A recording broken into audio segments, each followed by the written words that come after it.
Hai, Assalamualaikum semua. Anda sedang menonton Buletin Viral. Di mana lagi kalau bukan di saluran YouTube Budi Channel.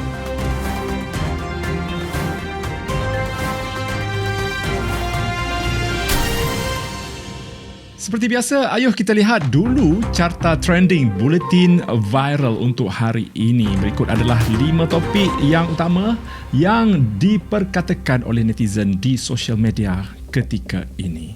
Trending yang pertama, Nur Sajat sudah didakwa dan mengaku tidak bersalah berpakaian wanita di majlis bacaan Yasin dan solat hajat. Trending yang kedua, Safi Ilyas mengaku buat pembedahan kerana hobi, bukan sebab nak cantik. Trending yang ketiga, Profesor Muhaya dikecam netizen gara-gara meminta pesakit anxiety henti makan ubat. Trending kita yang keempat, bapa 3 orang anak ditahan seludup daun ketum dipercayai menggunakan duit ais sinar. Trending yang kelima, Zoe Rahman dikecam gara-gara sujud syukur dan kata susah jumpa papan iklan produk lokal. Alright, kita pergi ke trending yang pertama pada hari ini. Nur Sajat sudah didakwa dan mengaku tidak bersalah berpakaian wanita di majlis bacaan Yasin dan solat hajat. Kontroversi berpakaian menyerupai wanita oleh usahawan kosmetik Muhammad Sajat Kamaruzaman nampaknya masih belum berakhir dan perlu melalui proses undang-undang di mahkamah. Menurut laporan Harian Metro yang disiarkan semalam, Jabatan Agama Islam Selangor JAIS mengesahkan lelaki itu iaitu Sajat sudah didakwa di Mahkamah Tinggi Syariah Shah Alam pada awal bulan ini atas pertuduhan menyebabkan agama Islam dipandang hina oleh masyarakat. Sajat mengaku tidak bersalah atas tuduhan sebagai seorang lelaki berpakaian menyerupai wanita ketika majlis bacaan Yasin dan solat hajat di premis kecantikannya di Alam Avenue 2 Jalan Serai Wangi di sini iaitu di Shah Alam lah pada jam 7.30 malam 23 Februari 2018. Sajat dituduh atas kesalahan mengikut Seksyen 10 ke dalam kurungan A Enakmen Jenayah Syariah Selangor 1995 yang membawa hukuman denda tidak lebih daripada RM5,000 atau penjara tidak lebih 3 tahun atau kedua-duanya jika disabitkan kesalahan. Tertuduh membuat pengakuan tidak bersalah. Selanjutnya pihak mahkamah akan membicarakan semula kes pada 23 Februari hadapan. Tertuduh dilepaskan dengan jaminan RM3,000 dengan seorang penjamin dalam kalangan penjawat awam kumpulan A. Itu kata peguam ya. Dan Sajat kemudiannya dibebaskan dengan jaminan sebanyak RM3,000 dan mahkamah menetapkan 23 Februari ini untuk sebutan semula kes. Dalam video buletin viral sebelum ini yang sekarang ini tengah trending, Sajat ada mendakwa Jabatan Agama Islam Selangor JAIS seperti melengah-lengahkan urusan surat jaminan dan turut menyebabkan kecederaan kepadanya ketika proses siasatan dijalankan di ibu pejabat JAIS.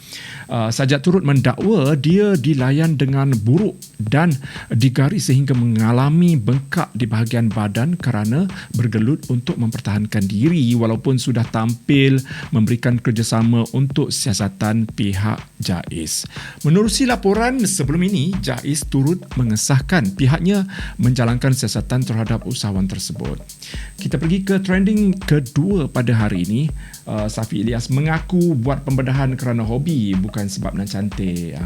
Yang tadi tu kisah Sajat. Sekarang kita pergi pula ke kisah Safi Ilyas ni yang mengaku buat pembedahan kerana hobi ya, bukan sebab dia nak cantik sangat. Sebelum ini, kecoh di media sosial mengenai usahawan kosmetik Safi Ilyas yang berkongsi rakaman video sedang menjalani pembedahan plastik di Instagram miliknya. Safi dikatakan kerap menjalani suntikan di muka dan mendapat kecaman dari netizen dengan mengatakan cukup seram. Netizen melihat wajah Safi Ilyas ni agak menyeramkan lah selepas menjalani beberapa suntikan dekat muka. Itulah nak ubah kejadian Tuhan ni. Terimalah akibatnya dan nampak sangat wajah Safi yang nampak sangat pelik bagi sesetengah netizen lah. Bagaimanapun, Safi yang menggelarkan dirinya sebagai ratu menyatakan bahawa pembedahan yang dilakukannya itu bukan kerana mempunyai masalah atau inginkan kepuasan, sebaliknya merupakan satu hobi di waktu lapang. Okey. Ini kata Safi Ilyas, ratu buat bedah. Ratu bedah bukan sebab ada ratu. Ratu ni dia lah. Dia menggelarkan dirinya ratu. Safi Ilyas menggelarkan dirinya ratu, ya. Ratu bedah bukan sebab ada masalah, stres ke, down ke, dan tak ada kena-mengena dengan ketenangan ke apa ke. Nak cantik, ratu buat bukan untuk kecantikan dan bukan kecantikan kepuasan yang ratu cari. Memang hobi ratu suka shopping, ya. Suka cantikkan diri, suka bedah, suka beli barang, lepas tu tak pakai. Ratu pre-love, ratu buat untuk diri sendiri, bukan sebab Syuben suruh ke, sebab orang ke, atau sebab siapa-siapa je lah, tak ada kaitan. Ratu buat untuk diri ratu dan ratu happy, sebab itu yang ratu suka buat. Okay, kita menjengah ke ruangan komen pengakuan usahawan berusia 27 tahun ini membangkitkan macam-macam pandangan dan juga komen daripada warganet, di mana rata-rata memberi teguran selain mengecam tindakan Safi berbuat demikian. Dalam pada itu, terdapat juga individu yang turut mendoakan agar Safi kembali ke pangkal jalan dan berhenti melakukan pembedahan yang boleh memudaratkan tubuh badannya. Alright.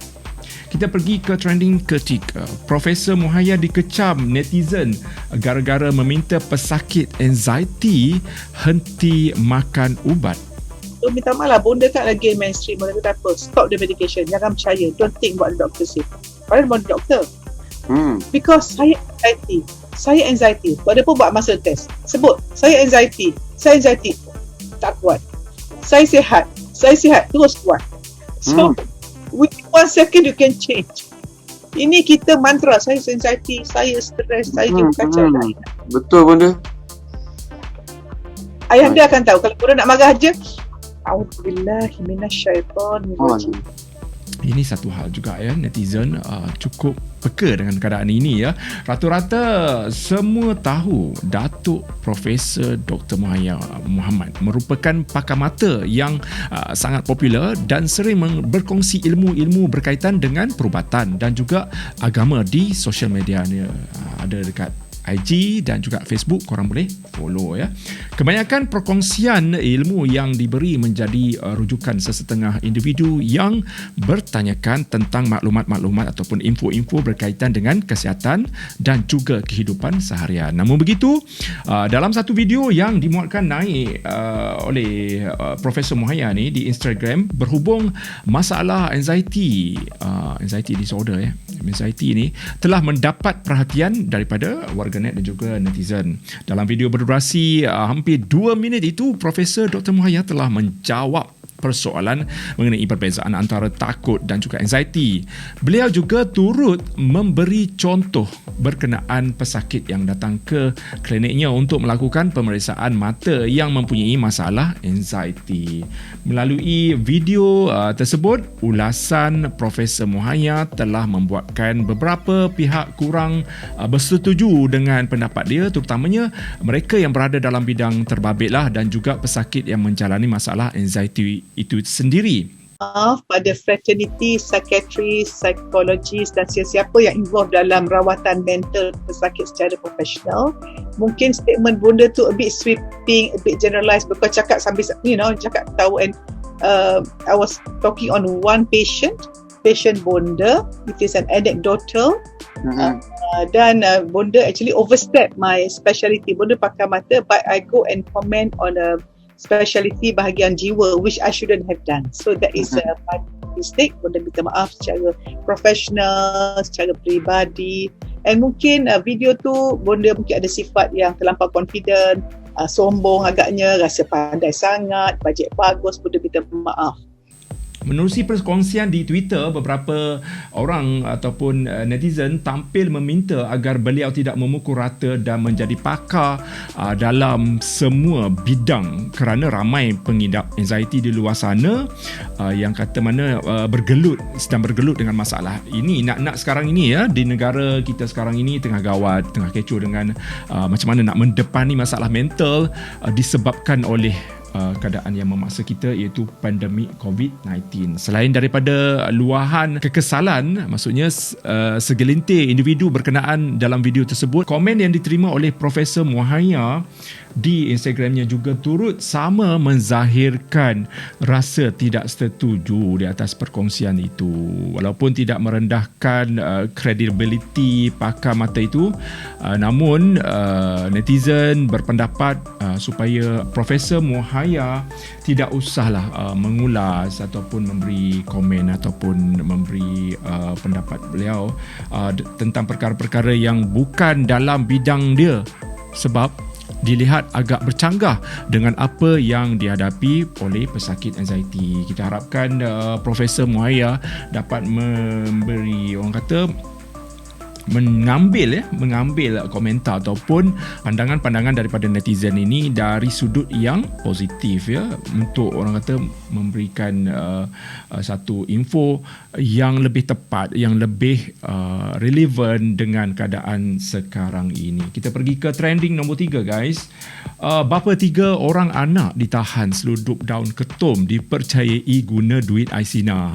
Ini satu hal, menggunakan duit Aisina adalah satu benda yang sensitif juga untuk diceritakan dekat social media. Ada orang menggunakan duit Aisina ni untuk beli iPhone pun ada juga ya. Dan ini yang agak sukar diterima ya, menggunakan duit Aisina untuk menyeluduk daun ketum. Salah guna wang pengeluaran Aisina sekali lagi berlaku apabila seorang lelaki menggunakan duit Aisina itu untuk menyewa sebuah lori untuk ataupun bagi menyeluduk daun ketum. Tindakan lelaki itu walau bagaimanapun membawa padah apabila dia ditahan polis pada hari Selasa lepas. Menurut Ketua Polis Daerah Pendang, Deputi Superintendent Aris Syam Hamzah, lelaki berusia 33 tahun itu ditahan pada jam 12.45 tengah malam.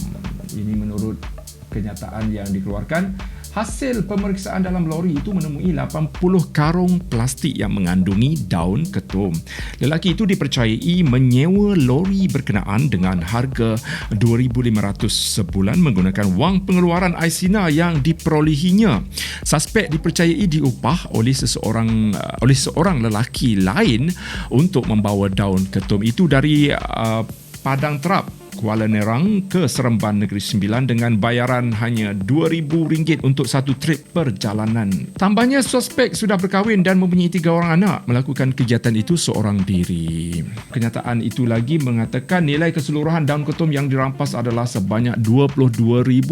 Suspek yang berasal dari Sungai Petani ditahan untuk membantu siasatan dan direman 4 hari. Kes disiasat mengikut Seksyen 30 dalam kurungan 3 Akta Racun 1952. Dan berita ini budi petik daripada Astro Awani. Diharap dapat kita semua mengambil pengajaran ataupun iktibarlah daripada berita-berita yang kita sampaikan ini.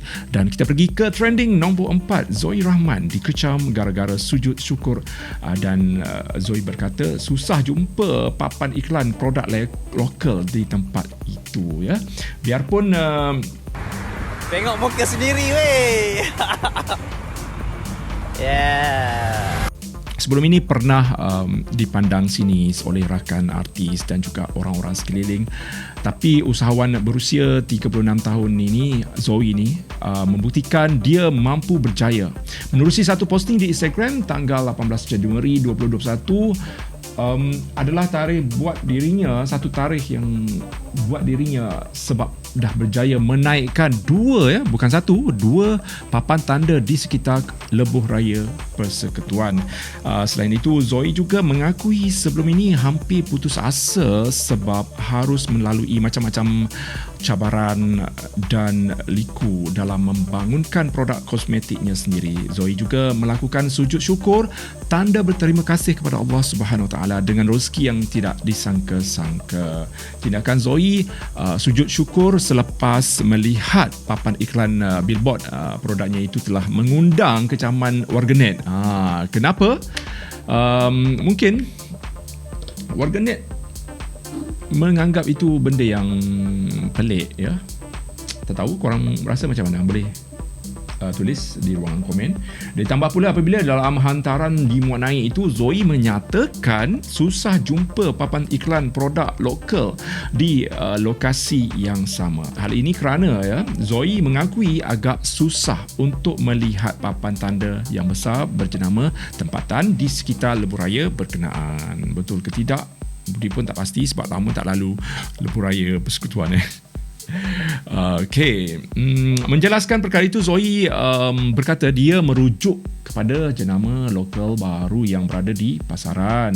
Ramai yang sudah salah faham dengan benda ni. Kenyataan tu disalah tafsir. Apa yang ingin Zoe sampaikan adalah kebanyakan billboard membabitkan produk lokal adalah jenama yang sudah lama dah dikenali ramai.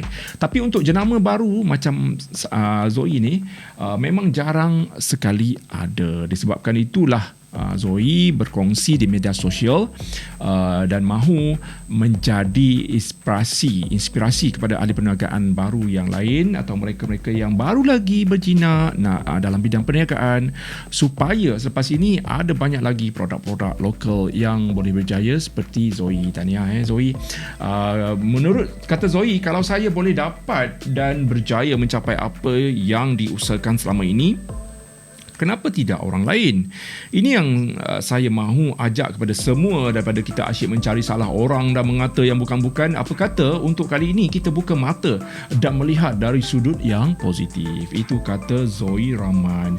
Mengenai sujud syukur yang dibuat oleh Zoe itu, Zoe berkata tidak ada apa-apa yang salah pun di atas perbuatannya itu. Kalau pemain bola boleh sujud syukur di padang, kenapa Zoe tak boleh? Lagi pula, apa yang dibuat oleh Zoe itu adalah tanda beliau mensyukuri nikmat dan juga rezeki pemberian Allah Subhanahu Wa Taala. Saya percaya setiap ahli perniagaan bercita-cita untuk memiliki billboard sendiri. Ini kata Zoe. Malah tentu saja mereka bangga jika ia dapat dilaksanakan. Begitu juga saya.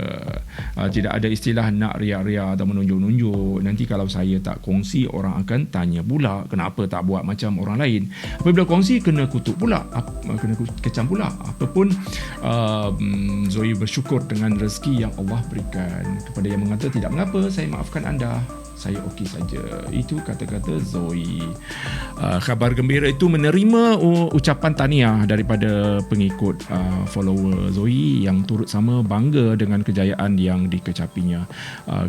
Budi nak ucapkan tahniah lah buat Zoe sebab dah berjaya. Hari itu dah masuk Watson dah masuk barangan Guardian ke Watson barangan dia tu, dan sekarang dah ada iklan billboard sendiri, dan mungkin selepas ni banyak lagi kejayaan yang diperolehi oleh Zoe.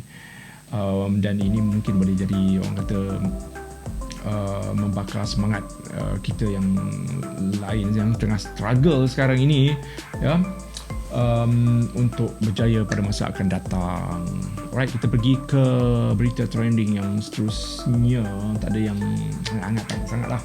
So, akhirnya bersatu kembali. Dayah Bakar bawa anak jumpa suami, ambil keputusan berhijrah di Australia selama setahun. Ini cerita yang agak syahdu syahdan apabila isteri kepada isteri ni, Dayah Bakar ni, yang merupakan isteri kepada seorang askar yang kiranya jauh lah jugalah kan. Tak boleh berjumpa, hampir setahun tak boleh jumpa, dan akhirnya Dayah Bakar berjaya, orang kata, menyatukan kembali anaknya dengan suaminya ni. Setelah lebih setahun tidak bertemu, Penantian pengacara Dayah Bakar berakhir apabila dia kembali disatukan dengan suami Muhammad Hanif Hamdi di Australia pada hari Selasa yang lepas. Dayah turut membawa bersama anak mereka, Akbar Muhammad Fahri yang kini genap berusia 5 bulan. Dayah terlebih dahulu telah menjalani kuarantin kendiri selama 14 hari bersama anaknya sebaik tiba di Australia pada 6 Januari lalu. Momen indah penyatuan keluarga kecil itu telah dikongsikan menerusi beberapa foto yang dilampirkan menerusi akaun Instagram peminat Dayah, iaitu Dayah Lova. Dayah menjalani kehidupan jarak jauh kerana suaminya merupakan pegawai tentera yang terikat dengan komitmen kerja di luar negara. Menerusi foto yang dikongsikan itu, Dayah mengenakan pakaian berwarna biru tersenyum gembira memegang Fahri sambil dipeluk oleh suami tercinta. Di ruangan komen, rata-rata peminat tumpang gembira apabila melihat keluarga mereka sudah lengkap bersatu semula selepas sekian lama tidak bertemu. Difahamkan Dayah dan anaknya akan menetap bersama dengan Hanif di Australia selama setahun. Dayah berkahwin dengan Hanif pada 29 Jun 2018. Perkahwinan mereka diserikan dengan kehadiran cahaya mata lelaki bernama Akbar Muhammad Fahri yang dilahirkan pada 17 Ogos tahun lalu. Kita pergi ke berita yang seterusnya, mungkin yang terakhir ya. Buat swab test di rumah, Siti Nurhaliza negatif COVID-19. Penyanyi nombor 1 negara, Datuk Seri Siti Nurhaliza mengesahkan dirinya sekeluarga negatif ujian swab virus COVID-19. Berkongsi berita ini di Instagram, Toti menzahirkan rasa lega dan berdoa agar terus dilindungi. Menurut kata Toti tulis, Alhamdulillah. Syukur saya dan keluarga buat swab test untuk memastikan kami sekeluarga bebas dari COVID-19. Semoga terus dilindungi untuk waktu-waktu kehadapan dengan menjaga dengan ketat SOP yang telah ditetapkan oleh KKM. Anda juga patut tahu tahap kesihatan anda serta insan tersayang. Jangan ambil mudah ya. Terima kasih kumpulan Mega Klinik Zahran yang dedikasi dalam menjalankan tugas anda ya. Tulis Siti Nurhaliza menerusi akaun Instagramnya. Dan sebelum ini, Tok T ada berkongsikan sepotong video Siti melakukan ujian swab test COVID-19 di rumahnya baru-baru ini di Instagram dia lah. Dan sementara itu, dalam entry yang sama, Siti melayangkan doa buat Barisan Harapan Negara yang kini sedang berhempas pulas membendung pandemik COVID-19. Kepada seluruh frontliners, kami sayang anda, semoga terus kuat. Dan yang terakhir, berita yang terakhir, Awi mahu, ini yang terbaru ya, yang boleh terima. Awi mahu ambil tindakan undang-undang gara-gara gambarnya disalahguna untuk promosi produk. Datuk Awi, ni rockstar kita, mengambil tindakan undang-undang terhadap sebuah syarikat. Datuk Awi mahu mengambil tindakan undang-undang terhadap sebuah syarikat jualan langsung MLM berikutan gambarnya telah digunakan untuk mempromosikan produk mereka tanpa kebenaran daripada Awi. Kata Awi, gambar saya bersama produk syarikat berkenaan sudah tersebar di laman-laman sosial oleh ejen-ejen mereka. Malah saya juga dikatakan menyokong dan menggunakan produk berkenaan, sedangkan saya tidak tahu apa-apa. Untuk pengetahuan semua, saya tidak dilantik menjadi duta atau memasarkan produk berkenaan. Gambar yang tersebar pula adalah palsu yang sudah disuperimposkan. Itu kata Awi. Dan menurut Awi lagi, ketika ini satu sidang media telah dibuat secara virtual lah pada hari ini, dan Datuk Awi juga ada berkata dia telah mengarahkan peguamnya untuk mengambil tindakan yang sewajarnya supaya gambar yang dimuat naik dipadam oleh pihak syarikat tersebut. Ada yang tanya, betul ke saya join produk tersebut? Sepatutnya syarikat berkenaan perlu lebih peka.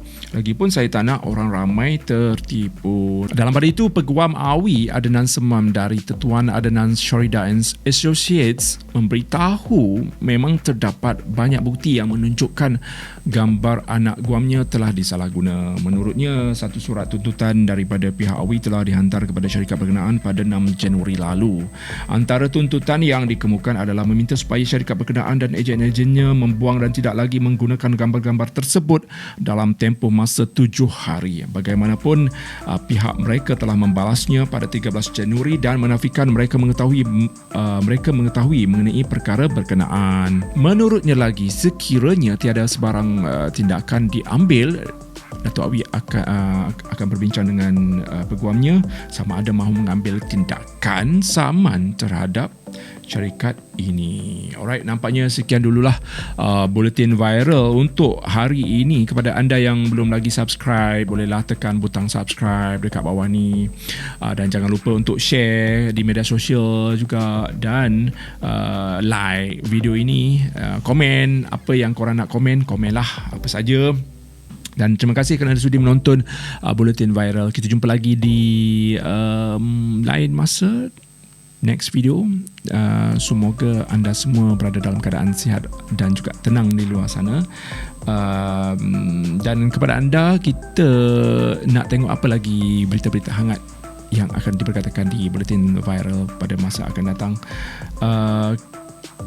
Semoga kita semua berada dalam keadaan yang nyaman selalu. Bye-bye. Assalamualaikum. Kita jumpa lagi.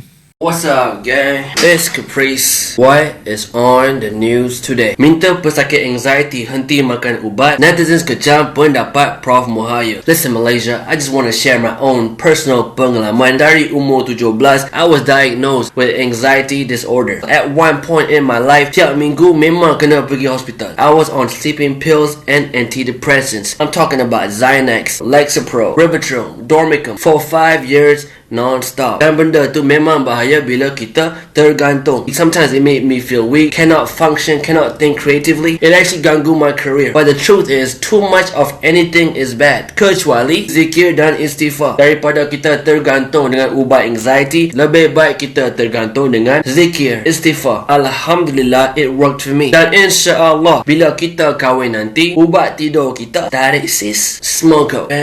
Bang. Kalau korang nak share macam mana korang deal dengan anxiety, just comment below.